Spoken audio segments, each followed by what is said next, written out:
I'm Ryan Newman, and since I started with Indiana Donor Network and Driven to Save Lives, I found out that some people think that they can't be an organ donor. The truth is, anyone can sign up to be an organ donor. Anyone? Anyone? Are you sure? Yeah, I'm sure. Anyone can sign up to be an organ donor. So don't count yourself out because somebody's counting on you. Go to driventosavelives.org and sign up today. But my heart's going to you, Ryan. Love that shirt.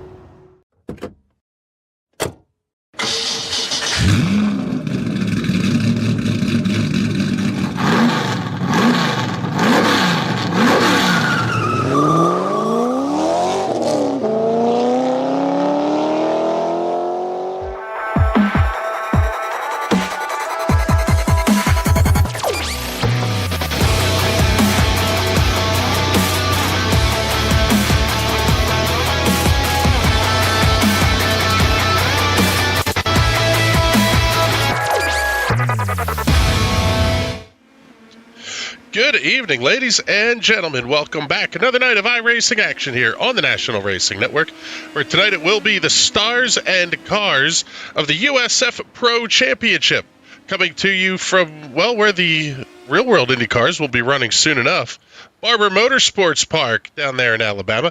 My name is Chris Graham, joined in the booth, as always, by Mr. James Watson and the Bizzler, Mr. Patrick Byrne. And I'll tell you what here, James, it's rare. I can't believe this has happened. We got a split at Barber, and we have a strength of field over 3,800. This race is going to be huge for the championship, and I think we're going to see a darn good show here tonight. Yeah, if you asked me which one was going to split, Barber would not have been my choice.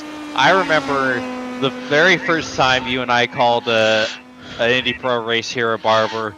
We had a 13-car race, and that was all that signed up.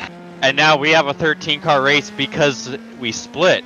That's an incredible thing because Barber historically has had awful participation no matter what car it is. Indy Pro, Indy Car, sports cars. Barber isn't populated because it's not an easy track to get your head around. So the fact that we split tonight, that is awesome. Yeah, let's take care of one of the elephants in the room here, Bizzle. I was under the weather Monday and Tuesday. You were unavoidably detained, so we apologize for no Silver Crown and no Sprint Car broadcasts. But if we're only going to get one show in for the week, I'll take a great field of cars at a fun road course in Barber Motorsports Park. Fairly technical. Turn 5 is a great dive bomb opportunity, quite frankly, but some good passing zones and really a place where you have to be smooth as well. Yeah, Barber holds a special place in my heart only because it was the very first IndyCar race that I watched when I was getting into IndyCar and getting into professional motorsports other than watching crashes for NASCAR races way back in 2013. 13 years old, watching it on a little 13-inch bedroom LCD TV. And that got me hooked with all of this racing things and IndyCar as a whole, and more fun stuff than just watching a bunch of rednecks smash stuff up on an oval. Following along here with Sam Carasala. Sam he's carrying the number 1. You would expect him to be quick this week, but I think we're going to see a lot of drivers, James, that are going to be fairly close here. Mike Holler, who's carrying the number 11 tonight, sounded extremely confident in our discussions pre-race. It really feels like there's a lot of cars that, whether it's the setup help that Ted Burns has been providing, all of the years of development that teams and drivers have been doing on this car, there are going to be a lot of very, very fast cars tonight with maybe some higher numbers that we're not used to seeing. Yeah, I hope he's right. You know, he was very confident, also joking that he's like, now that I say that, I'm probably going to die in turn 1. I hope for his sake he doesn't. I remember when we first started doing the broadcast, Michael Holler was one of the top guys, and it's been a rough past few seasons for him. You know, he's caught a lot of bad breaks, so I would love to see Michael Holler return to the podium. Well, it's not so much that he's fallen off. It's more that... I never said he fell off. You're putting words in my mouth. I'm not trying to be mean. He's fallen off. The bigger thing is this car has gotten much more popular than it was a couple seasons ago, and the level of talent that has come into this series is just surpassed where Mike Holler was, where he was the very top of the top of just the run-of-the-mill group of hobbyist sim racers that ran this car, and now there's some drivers that are iRacing Pro Series material that run these cars now. Well, but Patrick, to that point, we had Greg Seitz, who absolutely killed everybody our first couple of seasons. Everett Paddock was always the guy running second to him. Almost week in and week out. It was Seitz, Everett, and then whoever was third. Now we're seeing Everett still running about the same pace that he was before, as Sam Carasala is going to trip the line at a 1:16.928. He will claim the provisional pole position. Denny Serdyakov finishing his run-up. Almost everybody, in fact, finishing their runs. Let's pick up David Porcelli. He is still working his first official lap. But to finish up the point that I was making, it's not that Mike got slower. It's just that the quality of the field got so much better that now all of a sudden being good wasn't good enough anymore. Yeah, like you take a guy like Sam Carasala, lives up in Alaska, drives an oil truck for a living, and that's either why he's so good at this, because I don't think he has any real-world racing experience. I think he's still relatively fresh to sim racing. I'm pretty sure he's on very similar hardware to you, just your run-of-the-mill, cheap I think he does have real-life racing experience, if I remember correctly. Well, I mean, driving a truck filled with literal combustible fluid that will explode and kill you at any point on the icy roads of Alaska, I think will make you one of the best race car drivers in the world. Ice road truckers. Exactly. But dude came out of nowhere. A season ago, I don't think he ever touched this car. I think he only started his iRacing subscription maybe a year ago. I know he spent a lot of time in the skippies. That's the majority of where his iRating came from. And honestly, if you can wheel a skippy around, you can wheel a lot of things around, especially this car. If there's any open wheel car that's similar to how a skippy behaves, it's gonna be this one, you know, having to drive it with the rear, low downforce and all that. That's a great point, James. And Sam is very, very good and still very active in the Skip Barber community. And he puts that car on the pole for tonight's race. His field is starting to get themselves out onto the starting grid. Oh, look at that. Pretty shot. Looking down the front straightaway here. Let's get you a look here at the starting grid before they roll off onto their pace laps. Starting on the pole for tonight's iRacing USFPRO Championship race from Barber Motorsports Park, it will be the number 1 Air Alaska entry of Sam Carasala with a lap time of 1:16.928. To his outside, the number 6 Buzzing Hornets entry. I can't say that sponsor name on the air. Denny Serdyakov, just about 2/10 back. Still a very, very quick front row. David Porcelli lining up inside of row number 2, and to his outside will be the law firm Alexander Wesley Hazelworth. Row number 3, the Citizens Climate Lobby, number 11. There's Mike Holler with a good qualification run, putting that car up inside the top 5. To his outside will be the number 3 TNT Racing entry of Everett Paddock. 4th row of the grid tonight, the PPG Paint Shell V-Power, number 9 at Jason Miller. Hopefully no excess push to pass enabled on that car this evening. Lining up to his outside will be the number 5 Frisky Frankie, Frank Wynn. Row number 5, Alexander Martin lining up on the inside, and to his outside will be the NASA Jet Propulsion Laboratory, number 13 of Brian LaBarge. Row number 6, the recently eliminated number 10 of Ron Eskew. Sorry, Ron, hope you have better luck than those Flyers did this season. To his outside, Jacob Collins. God, that hurt me to make that joke. Lining up on the final row of the grid will be the Downforce Racing number 8 of Carl Lemkohl. 13 cars all within 1.2 seconds. And on a road course, that's not exactly that huge of a distance. You know, it makes my heart warm to know that the Flyers are out of the playoffs. the Islanders aren't doing so hot in the playoffs. It's all right. Doesn't matter to me. Tank Commander champions, baby. The only championship we're ever gonna win. That would be a San Jose Sharks fan speaking there. Field's starting to make their way down the hill here.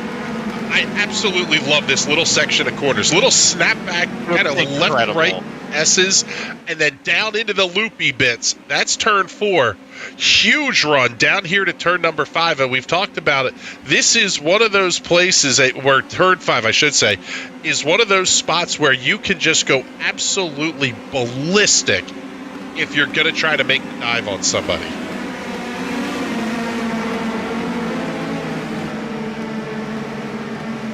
Yeah, that final section of the corner. Now, I've never really run this track in anything other than a jumpy truck without corner limit rules.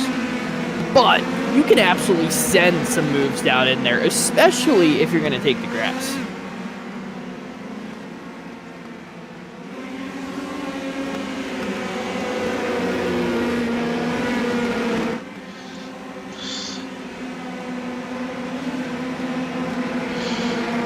So you'll start to see him hook up the corner here. Pace car will turn straight off. Field is now under the control of Sam Carasala. A long way for Sam to have control of the field here. Out of the final corner to the loud pedal we go. Green flags in the air. We're underway here at Barber.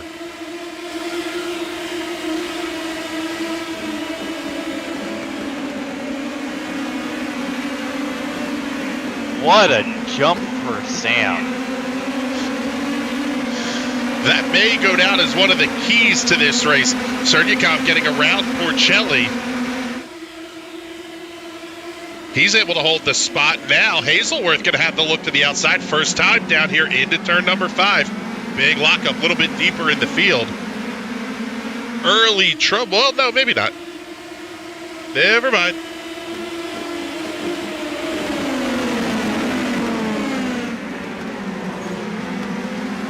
I thought I saw Mike Holler towards the back of the field, but it had just resorted to by alphabetical instead of position. Front of the field is looking clean. That would be good because his prediction would have come to fruition at that point, unfortunately. Yeah. Eskew making the early move on LaBarge. Oh, that's such a gutsy place to try the pass. Wow, someone locked up. Oh my god. Oh, I thought they were going to go 3 wide. Jacob Collins thought about it. He's going to make the move on Eskew. Now he falls back behind. This is at the tail end of the field. But one lap very quickly in the books here of 19 on the schedule for this evening. At the front of the field, Sam Carasala holding a 1.1 second lead over David Porcelli. That battle for second, third, and fourth is a good one.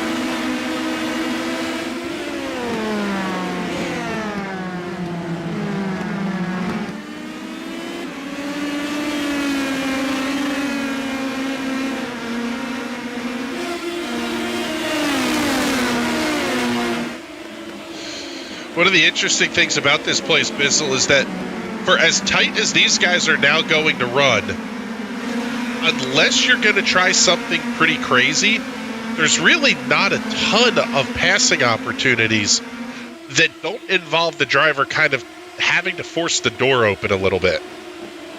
Yeah, and like you said, that's why that start that Sam got was huge, because it's not easy to pass. You don't have a whole lot of opportunities, and this is not a draft track. You can gap someone. So if you got the clean air and you can just relax and just cruise, that is worth its weight in gold. Like, look at the gap Sam already has on David Porcelli of all people. Yeah, in this track, you really have to know it like the back of your hand. There are so many blind corners on this track. It's not even like a track like Nürburgring where you can kind of feel your way through it. It's basically how you drive to Nürburgring. Here you have to have this place memorized. Yeah, it's all about feel and timing. Your instincts have to tell you, okay, this is where I turn. Because the majority of the entry points on this circuit, they're blind. You're just guessing. And like, for someone who grew up at Sonoma, you know, turning as many laps as I have that place memorized. I can turn off of instinct. I always was like, why do people struggle with this track so much? And then the first time I drove Barber, it all made sense because I'm like, oh, this is why people struggle at Sonoma. Because if you don't have enough laps and experience and you don't know like that where to turn and when to get on the gas, you're gonna have a hard time because you're probably gonna yeet yourself off the track many, many times. Riding along here with Denny Serdyakov. Alexander Wesley Hazelworth making a little bit of ground up here. Thought Mike Holler was as well. But it's neat to watch these cars. They're just absolutely sliding around all over the place here.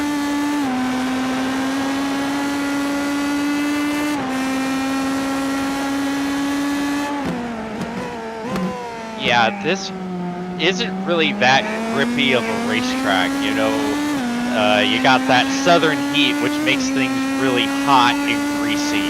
So grip always comes at a premium. You're always gonna have to keep that in mind and know that you're probably not gonna have as much grip as you hope. Couple that with the fact that you're having to guess on it almost every turning point.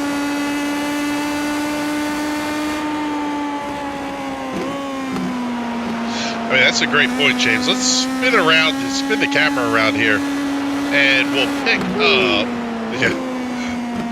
Let's see. Let's pick up Alexander Wesley Hazelworth as he's in full chase mode. We'll ride along with a lap or so with Hazelworth, because actually, let's try this one. Give you the lower look here. Really show you the elevation changes. I mean, you're uphill, then you're immediately cresting, starting to turn down the hill here, right back up the hill again into a blind right-hander. Huge run down into turn 5, but you still can't see the corner yet. You're basically turning in as you're making the start of the corner. Yeah, you're just kind of... It's basically Jesus take the wheel. You're just turning and praying that you turned at the right time. You're on the right line.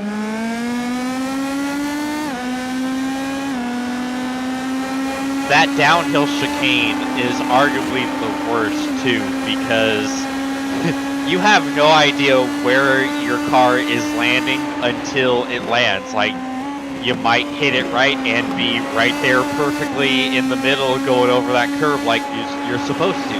Or you could be past that curve on the grass going, hey, look, that was my turn.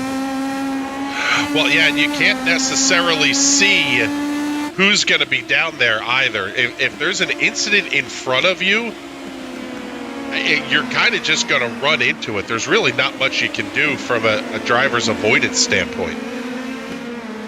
Yeah, pretty much.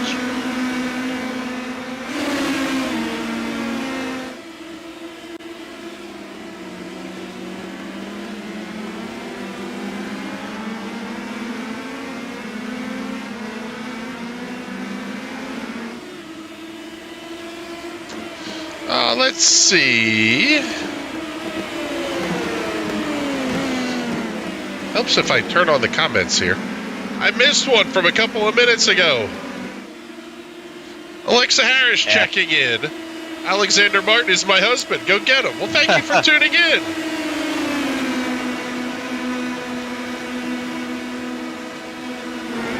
Such a good battle here between Serdyakov and Hazelworth. It's really fun to watch these because you can see the sections where Hazelworth is faster. You can see the bits where Serdyakov is faster. And the way it works out over the course of the lap, you're basically talking, I mean, the 5-lap average is literally separated by hundredths of a second between the two of them.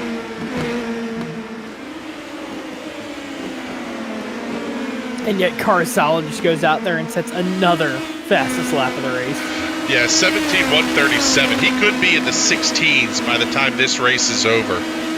Especially, James, the more you start to think about the fuel burn off and the way these cars get lighter, if you set your car up for that, you are going to get wicked fast towards the end of this thing.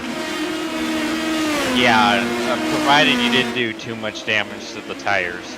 Like, tire wear on road courses here is not something you typically worry about, but with the fact that it tends to be low grip here, and I can't remember what the track temp is, but if it's been baking in the warm Alabama sun, you're gonna be scrubbing the tires a lot.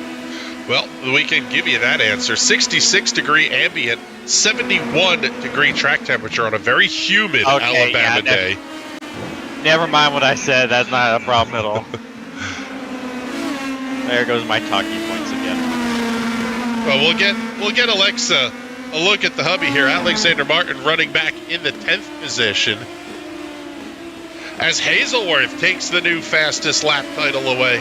1 minute 17.064. And we're going to go back up to this fight here because it's the best one on the racetrack. Hazelworth chasing down Serdyakov. Big dive into 5. Little bit of a lockup.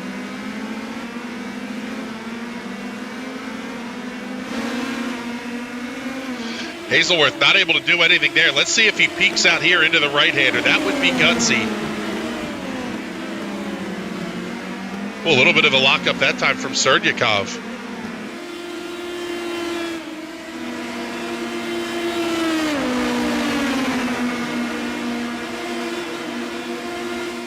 Oh, wow, Hazelworth.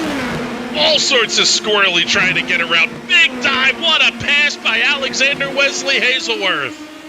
Around the outside. Outside of another basically blind chicane. Oh, that was so gutsy. That had to be one of the biggest nut up and ball out moments you've ever seen. I can't stress to you how difficult of a move that is. Take a look at it one more time. And you could see the car was twitching the whole way through entry. Oh my goodness, what a pass by Hazelworth.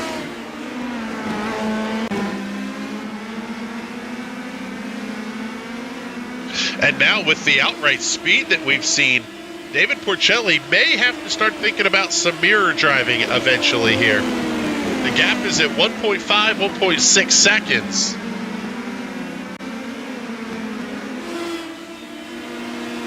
And of note, Porcelli has not really fallen that much farther back of Sam Carasala either. That gap's still sitting at about 2.6, 2.7 seconds. The 10-lap average between the two is crazy. In fact, even the 5-lap average is pretty crazy. It's a 17.117 for Carasala on the 5-lap, 17.366 for Porcelli. But Hazelworth, a 17.546. That's because he was battling with Serdyakov. If they're able to kind of, well, I was about to say, stay in line and maybe try to turn some hot laps, they could try to eat into that gap a little bit. Yeah, they've basically got to work together like they're at a draft track, you know. And the fact that they aren't at a draft track, it means that they have a good opportunity of making that gap back up. Because like I said, you can pull away from someone, but you can also reel someone in too.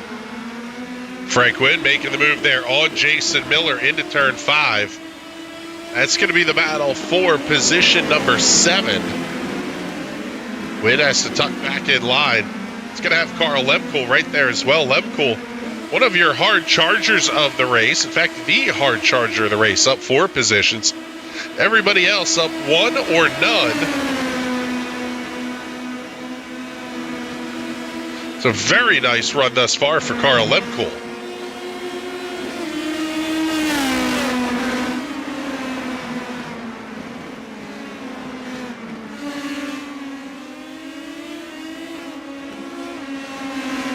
By Collar thus far, holding to his prediction. I think he'd be pretty happy with a top 5 finish tonight. Holding Everett Paddock about a half second at bay. And Hazelworth opening the gap up on Serdyakov to over a half second. So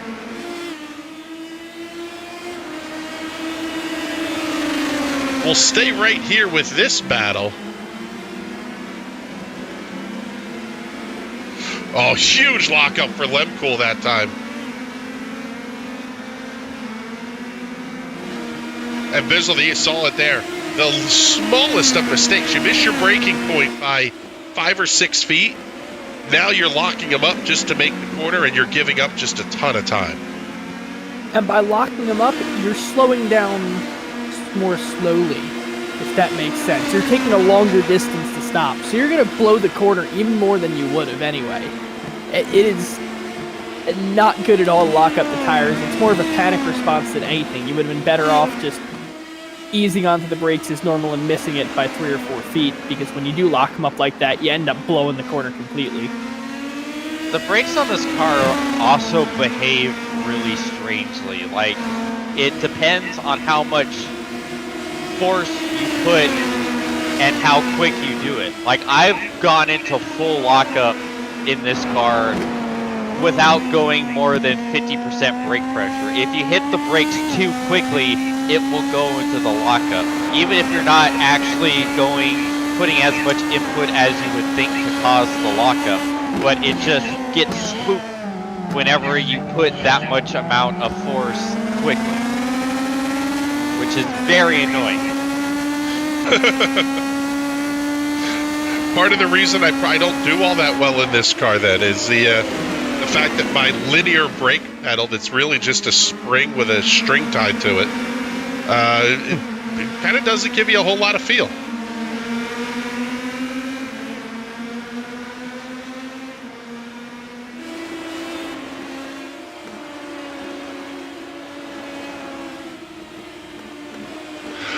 So we're going to stay with this battle right here. Radescu, Brian Lamarge trading the 12th and 13th positions. Next closest fight on the racing surface will be Hazelworth and Serdyakov. They're separated by about 0.7 of a second.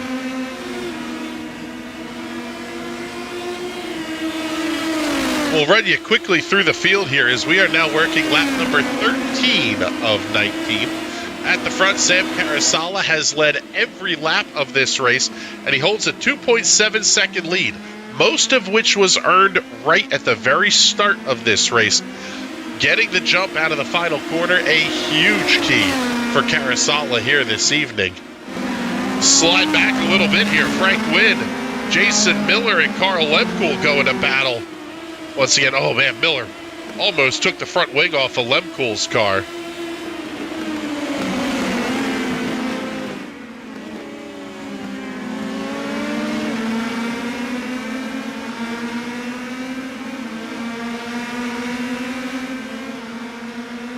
Lemcool able to sneak past Miller.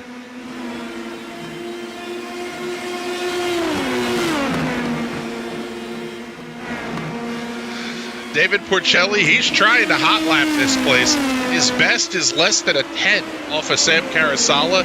The same is true for the 5, 10, and 15 lap averages.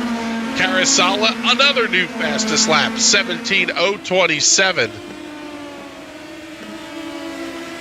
Porcelli is quick, just not quick enough to make up any of the time.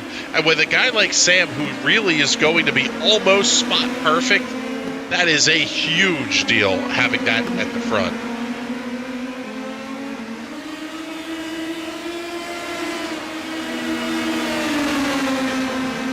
Good fight back here towards the tail end of the field. Eskew, Collins, and Labarge.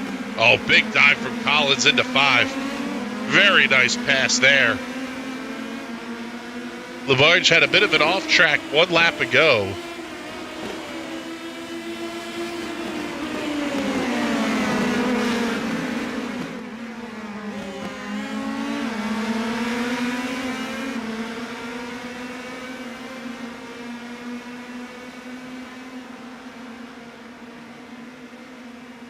The other battle up here between Wynn and Lemcool sitting at about a half second now.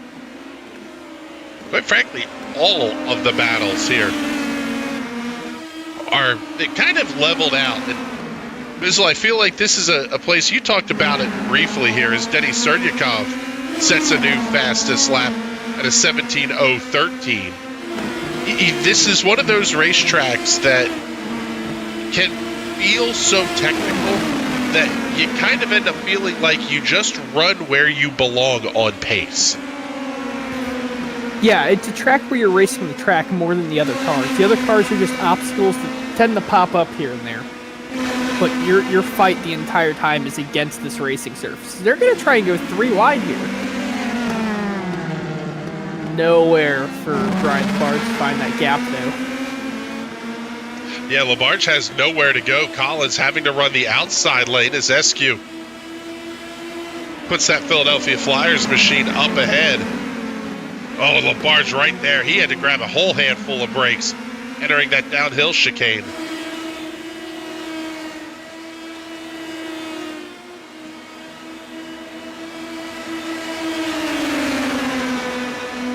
I don't know if Barber Motorsports Park is one of the cars that has gotten the graphic updates, but this place looks absolutely spectacular in the virtual world. As pretty as it does in the real world. As Porcelli, let's pick him up. New fastest lap, first car in the 16s, 1 minute 16.959 seconds.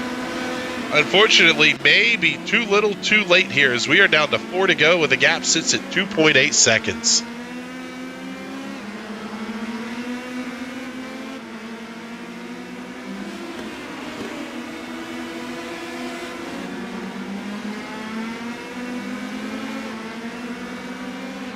Frank Witt, Carl Lemkool continuing their battle for the 7th position. Such a great look. Truly shows you how far downhill that chicane really is. And it's basically one of those chicanes that you kind of just have to straight line. Yeah, that's what I love about it. It's so unique, and watching the cars just zip through it, it's one of my favorite hit views, favorite photo ops every season. Yes, and Paige Chris Kresge for the Spiders out there.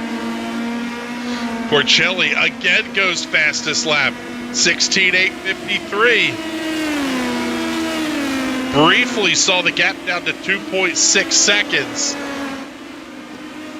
As Lemkool's falling back to Jason Miller.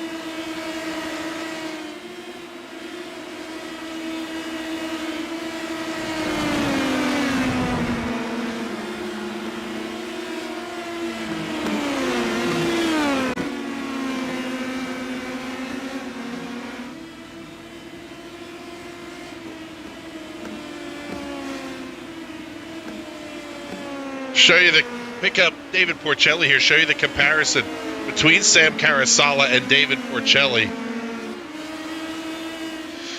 The gap down to 2.5 seconds, but unfortunately with 2 to go, it's just too much ground to make up without an incident here of some sort for Sam Carasala.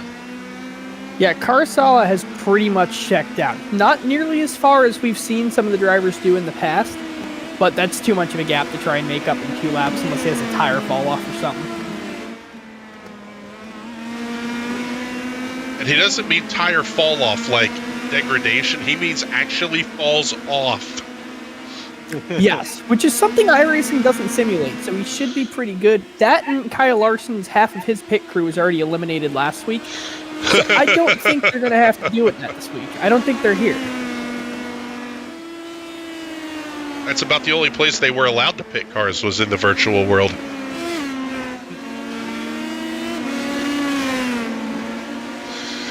So Fields coming around. They will see the white flag this time by, and it will be Sam Carasala leading the field off into turn number 1. That Air Alaska number 1 has been the class of the field from the start. His best lap's a 17:015. This race is only 19 laps long, so we can only give you the 15-lap average, but it's a 17:137. His 5-lap average is a 17:170. He has just been lap after lap consistent to the marks. Last lap a 17:131. Just a spot-perfect drive from Sam Carasala here tonight. Yeah, absolutely incredible.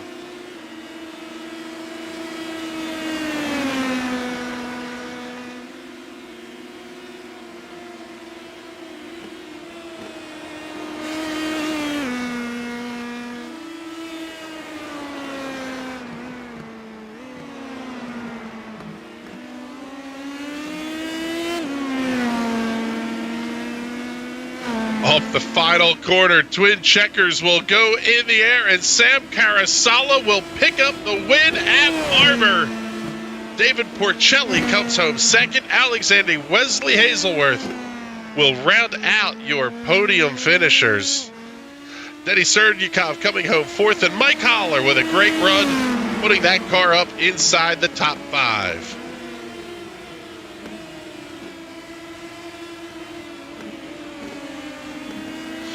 And then Sam's gone.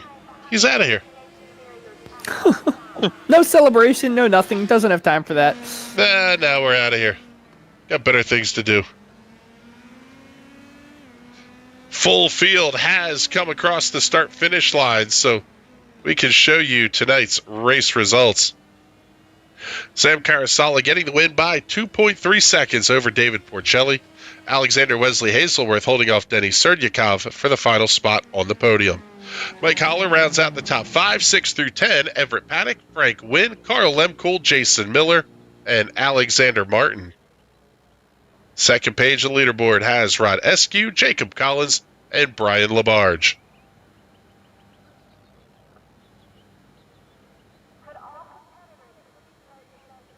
Race that took 24 minutes and 30 seconds to complete. Clean and green, as we, didn't have any caution flags here tonight. So let's get ready to talk to our race winner tonight. We'll bring up Mr. Sam Carasala into the booth with us. And Sam, we only showed the car on the white flag lap because, quite frankly, you beat the crap out of everybody. Congratulations, a dominant drive. How important was the start to picking up that win? Because David was able to hold the gap most of the race, and a lot of that time you made up happened in those first couple of corners. It's very, very important here. It's really hard to pass at Barber, and being on pole, you get the jump on the field. Out of the last corner too, whoever's in P2 doesn't always have the best exit onto the main straight. So yeah, I'm very happy I was able to put it on pole and use the start to my advantage.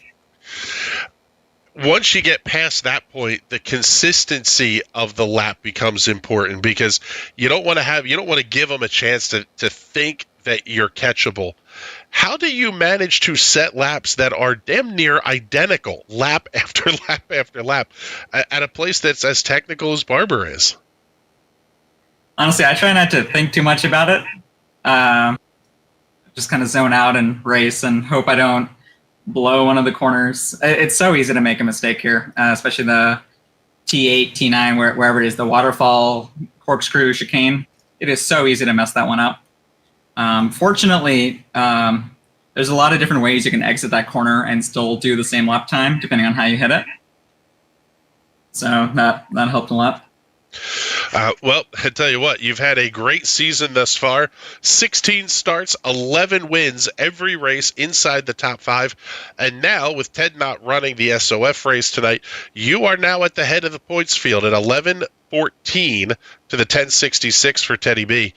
It's going to be a back-and-forth battle between you two over the last handful of weeks here, and especially once we start to factor in the drops. How important is a race picking up a win tonight in a 3,000, almost 4,000 SOF race become? Oh, it's really important. I'm looking at it now. I got over 200 points for that, so very happy with that. Ted is, of course, a monster on the track, so all I can say is I hope his work keeps him busy. that's fantastic. Well, Sam, congratulations. A dominant performance tonight, leading every lap. Monster drive. Before we let you go, though, get all those sponsor plugs and thank yous in here on that absolutely gorgeous-looking race car. Thanks to you guys, as always, for broadcasting this race. Look forward to watching it back every week after these races. And thanks to Team Watson Racing for making a good setup here.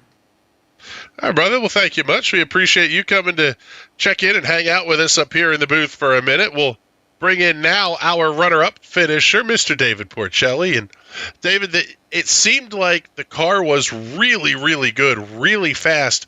Ultimately, Sam just opening up a little bit too much of a gap at the start was kind of really what decided it. Yeah, gutted about that just because, like, I gave the IndyCar, I guess, a little bit too much attention this week, and so I hopped in about 12 minutes before the race started, and clearly if I had just gotten an extra 10 minutes of practice on top of that, I would have been ready to go. So, yeah, it was a good race. Sam really set some like stonker sectors in those first few laps. So that revved me up, and at least I could get the fastest lap. Yep, picked up the fastest lap. And then now next week we start looking ahead, and we're going to head off to Olton Park. I would say almost a similar kind of track, very technical, maybe not a ton of passing opportunities. Does running well tonight prep you at all for that? Yeah, absolutely. Olden Park's one where you just got to hit sector after sector after sector after sector, and if you make a mistake, it punishes you with its natural barriers of grass and things of the sort. So, looking forward to it. I think the stud I have there is got a little bit of something special in there. So let's hope I can go for the dub next week. All right, buddy. Well, congratulations on another podium here. All 4 of your starts this season inside the top 5. Impressive run thus far. Congratulations on it. And before we go, do all those sponsor plugs and shout-outs for us. Absolutely. Shout out to Racecraft One Indianapolis. Thanks to Satellite Racing and Team Watson Racing. Hi to the family. Brianna, I love you. And thanks to National Racing Network for an awesome broadcast every week. Be sure to check it out. All right, buddy. Well, thank you much. We appreciate those kind words from you. And now it's time to bring in our third place finisher tonight. Absolutely monster set of huevos, pulling the outside pass on Denny Serdyakov. Alexander Wesley Hazelworth, congratulations. A hard-earned podium finish tonight. Thank you so much. Yeah, that was a pretty hard pass, but he was faster than throwing the brakes at me, and I think turn 2 or something with sector 2, so wasn't much places to pass him. Yeah, it seemed like, and in fact, I think we talked about it during the show, that it seemed like you were quicker in spots, he was quicker at other spots, and that really makes for a recipe of you might be quicker overall, but until you get past them, it's just really, really hard to make the time. Yeah, that's exactly what it was, because the main passing zone is on that back stretch straight in sector 2, and that was where he was faster than me on that braking zone. So basically, I made everything else. I'm like, where am I going to get by safely and keep up with Porcelli? Yeah, and ultimately, David getting a little bit of a gap on you guys, but still a phenomenal drive coming home in third place here tonight. And another top 5 finish in the point standings looks like it's headed your way. 22 top 5s and 27 starts. Fantastic season. How big is it to pick up the podium on a 3,800 SOF night tonight? That's got to be huge for where you're thinking you are in the points.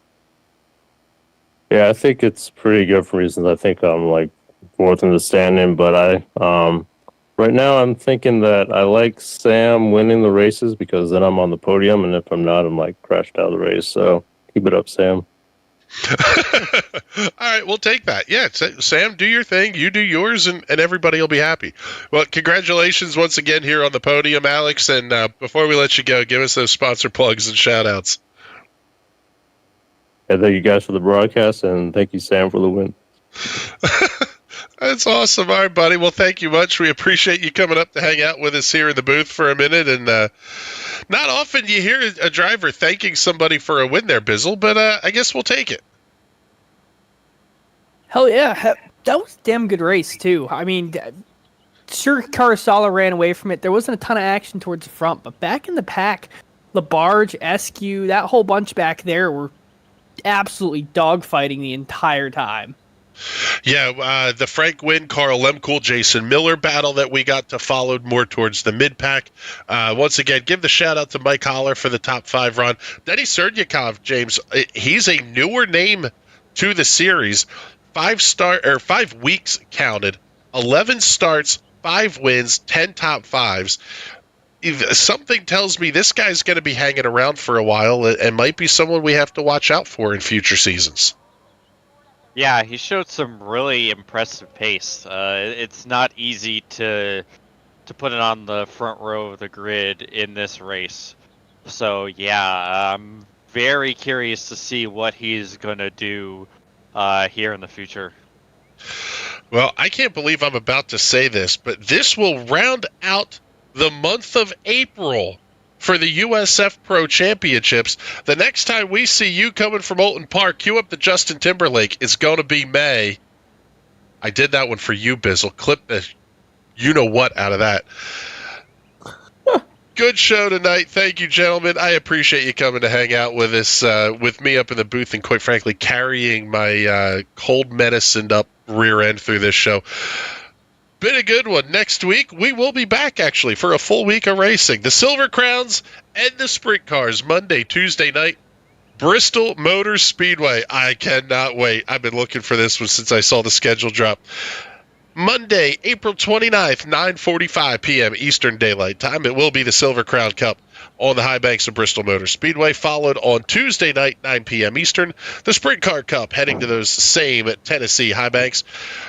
Tuesday night, 9:45 p.m., immediately following the sprint car race, the TNT Shock Series returns with a visit to the Five Flags Speedway. And as we mentioned, next Thursday, May 2nd, it will be the USFPRO Championship coming to you from Alton Park, 9 p.m. Eastern Daylight Time for the broadcast time on that one. For Patrick Byrne, James Watson, and everybody else here at the National Racing Network, my name is Chris Graham. Thank you so much for coming to hang out with us, and we will talk to you all soon. Have a great night, everybody.